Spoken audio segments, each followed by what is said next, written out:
मोहतरम गुलजार साहब, मोहतरमा हिमा मालिनी जी,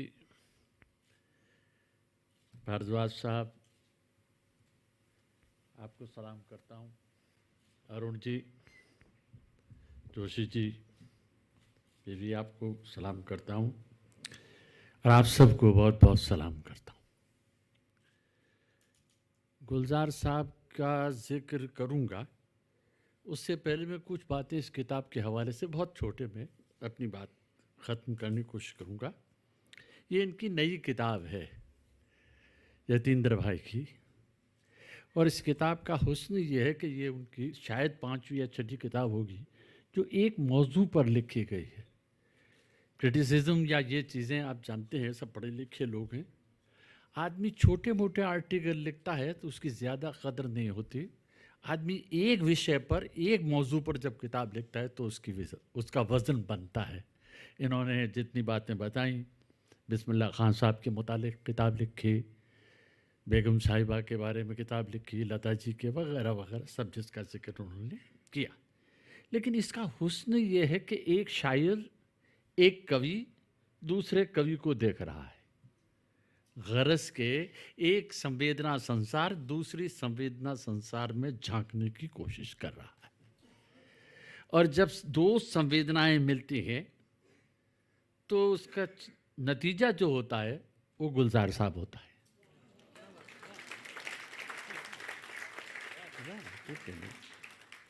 गुलजार साहब से उनकी अकीदत जग जाहिर है। इससे पहले उन्होंने गुलजार साहब के मुतालिक 2 किताबें भी एडिट की है।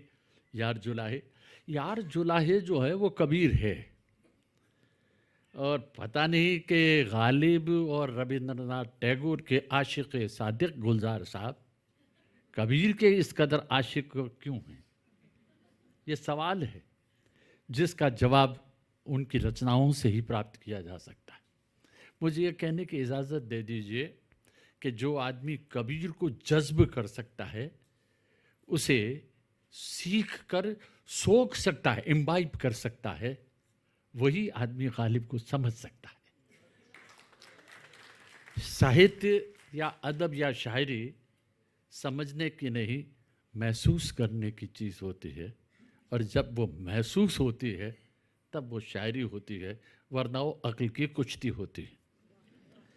इस किताब में गुलजार साहब साहित्य और सिनेमा की सरहद पर खड़े, जो मैंने आपकी किताब से पाया कि साहित्य और सरहद पर खड़े रहने के बावजूद ये साहित्य को फिल्म के हवाले से और फिल्म को साहित्य के हवाले से समझते हैं। मसला ये है कि जो भी लिखा जाता है वो एहसास से लिखा जाता है, लेकिन जो पढ़ा जाता है वो अल्फाज में पढ़ा जाता है। कमबख्त मुसीबत ये है कि एहसास को अल्फाज में पढ़ना हर किसके बस की बात नहीं होती। चुनांचे ये एक ऐसा अलमिया है जिसे यतीन भाई ने तय करने की कोशिश की और वो इसमें कामयाब हुए। एक कहानी में, कोई नहीं, ताली तो बाद में, हाँ, एक कहानी में कई किरदार होते हैं, हम सब जानते हैं। अक्सर ऐसी भी कहानियाँ हैं जिनमें किरदार नहीं होते, लेकिन एक कहानी में कई किरदार संभव है, मुमकिन है। लेकिन एक किरदार में कई कहानियाँ होती हैं। अगर ये देखना हो तो गुलजार साहब को देख लीजिए। उसकी 2 वजह हैं, उसकी 2 वजह हैं। वो एक ही वक्त में कहानीकार भी हैं, पटकथा लेखक भी हैं, स्क्रीन पे राइटर भी हैं और डायरेक्टर भी हैं। और मेरा ख्याल है कि जो लोग यहाँ थिएटर में काम करते हैं वो बखूबी वाकिफ़ होंगे। मैं तो तमाशबीन हूँ, तमाशा नहीं हूँ। तो तमाशबीनों में मैंने ये देखा है कि अक्सर थिएटर वालों में, गुलजार साहब अब तो सुन चुके होंगे, कि ये झगड़ा होता है कि आखिर थिएटर या ड्रामा किसका मीडियम है, डायरेक्टर का या राइटर का। गुलजार साहब साफ कहते हैं कि सिनेमा सिर्फ डायरेक्टर का मीडियम है। और ये %1 की बात वो है, जैसे राइटर्स एट वर्क एक किताब है जिसमें बहुत सारे फिल्म वालों के भी, और जयपाल सार्त्र का जो स्क्रीन प्ले की किताब है उसमें दर्ज है कि असल में वो डायरेक्टर का ही मीडियम है। और वो डायरेक्टर का मीडियम इसलिए कि वो जैसे मिसाल के तौर पर कि ये आदमी शब्दों से समझौता नहीं करना चाहता। अभी अभी भी इन्होंने बताया कि एक शब्द रखा गया, नशेमन, नाम नहीं लूँगा। म्यूजिक डायरेक्टर ने पूछा कि नशेमन किस जगह पर है। आप देखिए, लेकिन इन्होंने कहा कि हाँ, नशेमन ही रहेगा। और ये जो नशेमन का रहना है, ये बड़ा आर्ट इन मानों में है कि मैं समझौता नहीं करूँगा। असल में एक कहानी होती है, जैसा मैंने अर्ज़ किया अभी, एक कहानी होती है। और जब कहानी में आप गौर करेंगे तो पाएंगे कि पहले जो कहानी हम सुनते थे माओं से, दादियों से, दास्तान गों से, अब मुरारी बापू से सुनते हैं, तो पहले जो कहानियाँ हम सुनते थे उसमें हम ये है कि आँखों से दुनिया को देखते थे। अब कहानी सुनी कम जाती है, हालांकि कहने की आर्ट है वो, लेकिन हमारी, माफ़ कीजिए, हमारी माएँ और बहनें और दादा दादियाँ कहानी कहने का हुनर भूल चुकी हैं। अब वो पोगो और हंगामा देखते हैं बच्चे, वैसी ही बातें करते हैं। लेकिन अब जो कहानी लिखी जाती है वो कलम की कनखियों से कायनात का मुशाहिदा करना है। आप देखें कि एक लफ्ज़ जो मैं बोल रहा हूँ और एक लफ्ज़ जो मैं लिख रहा हूँ, आप जब सुनते हैं तो आपकी ऑडियो इमेज है, और जब आप उसे देख रहे हैं तो आपकी विजुअल इमेज है। इसलिए वो साहित्य, वो अदब जो पहले सबके लिए होता था, अब छपने के बाद एन इंडिविजुअल से दूसरे इंडिविजुअल तक जाता है। तो हर ऐसी स्थिति में फ़न है क्या? ये बात मैं ख़ास तौर से गुलजार साहब की इस किताब के और उनको जितना मैंने नज़दीक से क़ुर्बत से देखा उसके हवाले से अर्ज़ कर रहा हूँ कि फ़न है क्या? ये फ़नकार का अपने से किया हुआ वादा है, जिसे वफ़ा करने के लिए वो ज़िंदगी भर जद्दोजहद करता है। और मैं समझता हूँ कि उम्र के इस मोड़ पर भी वो इसी जद्दोजहद में लगे हुए हैं। मसला क्या है कि ज़बान एक ऐसा मीडियम, ज़बान ही नहीं, ये सामने वाला भी, और वो भी जैसे गुलजार साहब हैं और हेमा जी उससे मुतालिक हैं, हमारे भाई वारदा साहब भी और आप भी सब मुतालिक। उसका मसला ये है कि वो जितना बताती है, वो मीडियम जितना बताता है उससे ज़्यादा छिपा ले जाता है। और ज़बान तो वो कमबख्त कि वो बताने से ज़्यादा छिपाने का आर्ट है, बताने का आर्ट नहीं है। हम समझ रहे हैं कि बता रहा है, उस बताने में बहुत कुछ है जो छिप गया है। उस छिपे को पा लेने का नाम ही एक अच्छा रीडर होना है। इसलिए अपने यतीन्द्र भाई, किसी ने कहा था, अंग्रेज़ी के बड़े मुफक्किर शायद जॉनसन ने कहा था कि किताब शुरू आप करते हैं, लेखक किताब को शुरू करता है, उसे ख़त्म पाठक करता है, और उसे मैंने ख़त्म किया, आप सब ने उसे अब ख़त्म करेंगे आप लोग। लफ्ज़ कम पड़ गए हैं। अभी मैं गुलजार साहब से गुजारिश कर रहा था कि लफ्ज़ कम पड़ गए हैं।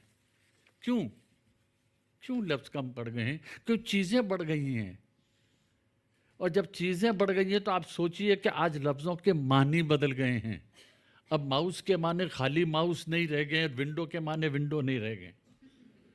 आप देखिए किस कदर लफ्ज़ों के मानी बदल गए। वो इसलिए कि लफ्ज़ कम पड़ गए हैं, चीज़ें गायब हो गई हैं तो उनके लफ्ज़ भी गायब हो गए हैं। बहरहाल ये एक दूसरा मसला है जिस पर फिर कभी ज़िंदगी ने मौका दिया तो बात करेंगे। अभी तो सिर्फ ये कहूँ कि हमारे उर्दू के बड़े आलोचक हुए, नक़ाद, क्रिटिक हुए, उन्होंने कहा था कि हाली ने कहा था कि आदमी को, जो आपने कहा था कि गीतकार भी यहाँ बैठे हैं, तो जो गीतकार बैठे हैं उनके लिए हाली का पैगाम ये था कि जो आदमी शायरी करना चाहता है, बेहतर है कि वो मादरी ज़बान में शायरी करे, अपनी ज़बान में शायरी करे। मैं मौलाना थे हाली गालिब की शागिर्द, हाथ जोड़ के कहता हूँ कितना अच्छा हुआ कि लोगों ने उनका कहना नहीं माना। अगर उनका कहना मान लेते तो न मंटो होता, न बेदी होता, न फैज़ होते, न इकबाल होता, और आप समझ गए होंगे कि एक आदमी और भी नहीं होता। वो भी कैसे होता, मादरी ज़बान तो। और मादरी ज़बान पे याद आया, मरहूम कालिदास गुप्ता रिज़ा बम्बई में गालिब के बड़े माहिर थे। वो कहा करते थे एक निज़ाम, अगर तुम्हें सही पंजाबी सुनना है तो गुलजार से सुनना। मैं कहा साहब ज़बान यार मन तुर्की नमी धानम, मैं सुन के भी क्या करूँगा। लेकिन बाहर कैफ ये एक बहुत बड़ा इनके फिल्मी गानों पर बहुत सी बातें उन्होंने कर दी। एक बात से मैं अपनी बात फिल्म के हवाले से तकमील करने की आपसे इजाज़त चाहता हूँ। वो बात सिर्फ ये कि चाँद पर हज़ारों गीत हैं। चाँद एक ऐसी चीज़ है जो तसव्वुफ़ से लेके ज़ीन बुद्धिज़्म से लेके फिल्म से लेके ज़िंदगी से लेके सब जगह चाँद ही चाँद है। और चाँद को कई तरह से लोगों ने याद किया। खुद गुलजार साहब ने कई जगह से इसका जिक्र भाई ने किया अपनी किताब में। लेकिन किसी बिरहनी ने चाँद को ऐसा श्राप नहीं दिया होगा जितना गुलजार साहब ने अपने पहले गाने में दिया है। सुन लीजिए मिश्रा, तुझे बदरी हटा के चंदा चुपके से झांके चंदा, तुझे राहु लागे बे। अब बताइए, चांद को राहु लगना, उस गरीब का कसूर सिर्फ ये था कि उसने बदरी लगा के उस सुंदरी को देखने की जसारतें बेजा की थी। तो ये जसारतें बेजा की इतनी बड़ी सजा कि तुझे राहु लगे, और राहु लगने का मानी आप सब लोग बखूबी समझते हैं। असल क्या है कि इनके लफ्जियात ऐसे हैं कि इन इमेज लफ्जियात में समाती नहीं। जैसे कई बार होता है कि समंदर की मौजें, आप कभी मुशाहिदा कीजिए इसी समंदर को, इसकी मौजों में इतनी तेज़ी और इतनी तवानाई और इतनी तलातुम अंगेज होती है कि समुद्र उन्हें झेल नहीं पाता। और जब उन्हें झेल नहीं पाता तो ज्वार वगैरह ये हादसे हो जाते हैं।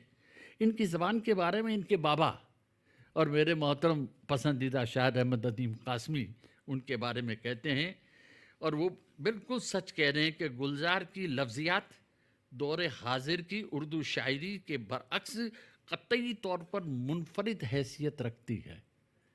देखिए, लफ्ज़ तो वही हैं जो गालिब इस्तेमाल कर रहे थे, जो मीर कर रहे थे, जो आप और हम करते हैं। तमाशा ये है कि ज़बान तो मुआशरे की होती है, ज़बान तो समाज की है, लेकिन शायरी मुझे करना है तो आपकी ज़बान में मुझे अपनी बात कहने के लिए जो दिक्कतें होती हैं, वो दिक्कत हर शायर को, हर अफसाना निगार को होती है।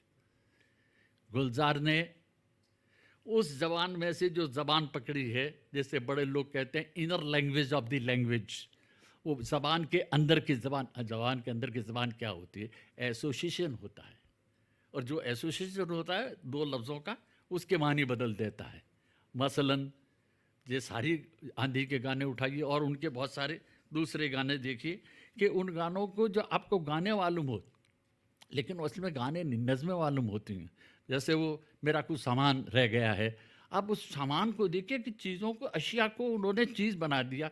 एक जज्बा है, भावना को भाषा में ढालते ढालते भावना को उन्होंने लफ्ज़ों के पैराए में ढाल करके एक पैकर बना दिया है, और उस पैकर के सामने हम सब मबहूत हैं खड़े हुए कि ऐसा भी हो सकता है किसी ज़बान के साथ।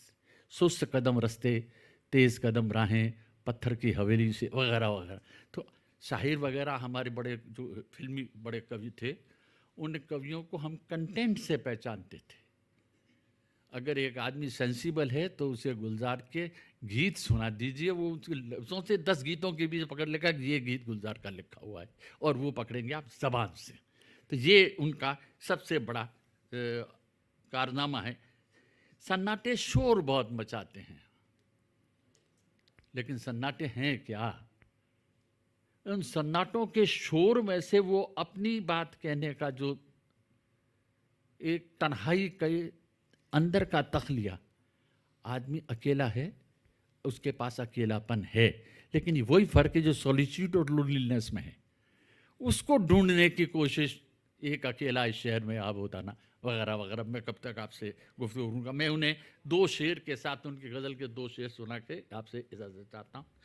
पहला शेर उनका है कि भरे हैं रात के रेज़े, मैं उन्हें बेतौर शायर मानता हूँ, तो भरे हैं रात के रेज़े कुछ ऐसे आँखों में, उजाला हो तो हम आँखें झपकते रहते हैं। रात का रेज़ा कहना बहुत बड़ा काम, चाँद चुभता भी है। रात का रेज़ा आँख में चुभ गया, यानी कि रात से हम इस कदर मानूस हो चुके हैं कि अब दिन में भी रात दिखाई देती है। और आखिर में गुलजार साहब, आप ही का शेर, आपकी नज़र, और वो इसलिए भी कि बच्चों पर लिखना, ये ख़ास बात भूल गया मैं कि ये आदमी जब ऐसे ऐसे, गालिब ने बच्चों के लिए मज़दरनामा ही लिखा, शायरी नहीं की। आपने बच्चों के लिए भी शेर कहे, ये एक बड़ा कारनामा है कि बूढ़ा आदमी बच्चों को खिला तो सकता है, उनके लिए शेर नहीं कह सकता, क्योंकि उनके लिए शेर कहने के लिए उनकी संवेदना में डूबना पड़ता है। घोड़े से हथौड़ा और हथौड़े से घोड़ा और उसको दौड़ाना वगैरह वगैरह सारा। अब मैं उनका आखिरी शेर के आईना देखकर तसल्ली हुई, मुझे भी, आप सब आईना है, आपको देखकर तसल्ली हुई कि हमको इस घर में जानता है कोई। आईना देखकर तसल्ली हुई हमको इस घर। आपका बहुत बहुत शुक्रिया, आप बताओ दोस्तों।